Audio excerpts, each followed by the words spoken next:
આજે અમારા મહુવામાં કોળી સમાજના યુવા હંધાઈ 200 ગાડી લઈને સુરતથી પહોંચાવો ત્યારે મારે કેવું હોય ત્યારે 200 થી 300 ગાડી છે બરોબર. અને બીજું કે આજે નવનીતભાઈ નિમિત્ત બન્યા છે. અમને બહુ જ આનંદની લાગણી ખુશી વ્યક્ત થાય છે કે દરેક જે આગેવાનો છે પોતાના પક્ષ ભૂલી પોતાના સંગઠનો ભૂલી આજે સમાજમાં જે એકતા બતાવી છે ને એ કોઈક અનેરો ઉત્સાહ છે. આજે તમે જોયું હશે અહીંયા અમારી એન્ટ્રી થઈ અને જે અમારા ભાઈઓએ જે અમારું સ્વાગત કર્યું છે એ બદલ તેનો દિલથી આભાર માનું છું.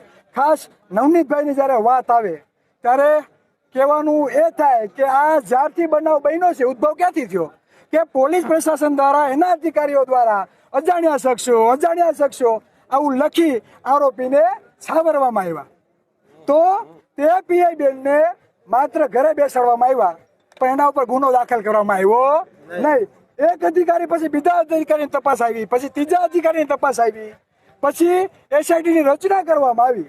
મને એનો મતલબ એ કે પોલીસ પ્રશાસનના અધિકારીઓએ તપાસમાં ક્યાંક ને ક્યાંક ફરજ બેદરકારી દાખવી છે.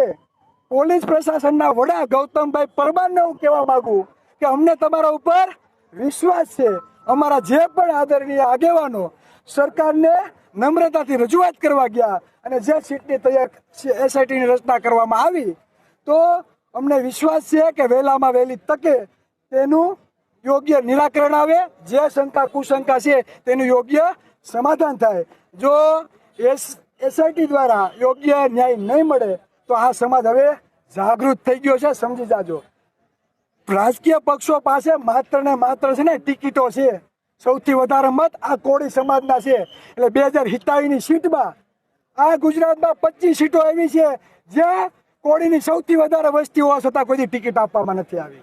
એટલે કદાચ અમે ખાલી 25 સીટ કવર કરશું ને તો અમારા ટેકા વગર તમારી સરકાર બનશે નહીં.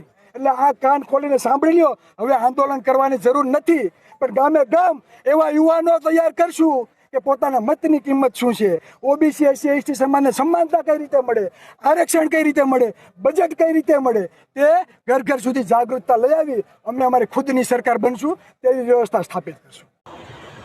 આ અમારા ક્ષત્રિય સમાજ કોળી સમાજની જોઈ લો એકતા, આને કહેવાય અમારા ક્ષત્રિય સમાજ કોળી સમાજની એકતા.